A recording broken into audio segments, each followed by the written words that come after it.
দাদা দাদা দাদা দাদা দাঁড়া দাদা, গরু কি ব্যাপার? গরু ভাই বিক্রি করবো গরু। গরু বিক্রি করবা? হ্যাঁ। দাম? দাম এই 27,000 টাকা দাম আছে ভাই। 27,000। গরু কিনতে এসে তো কুরবানি করতে দিবে না বলছি। হ্যাঁ, কুরবানি করতে দিবে না।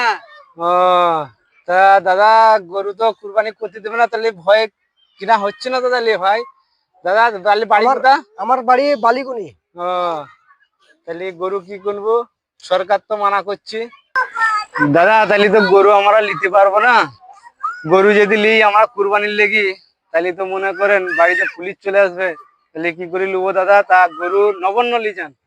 তাই তো ভাই, চারটি গরু আমাদের এই কুরবানির আশায় আমরা কিনি, বিক্রি করবো বলি। আমাদের তো চরম লস হয়ে যাবে, বিশাল অবস্থা হয়ে যাবে আমাদের। বিষ খাওয়া ছাড়া তো উপায় থাকবে না আমাদের। আমাদের সরকারকে বলতে হবে দাদা।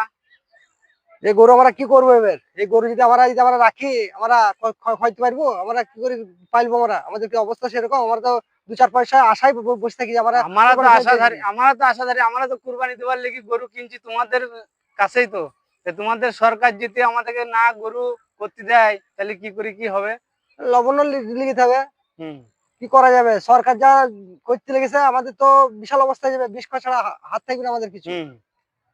একটু তা কঠিন তুমি অবস্থা দাদা হয়ে যাবে কিছু দাদা। করার নাই, তুমি চলে যেতে পারো। আমি তো কিনতেই এসেছিলাম গরু।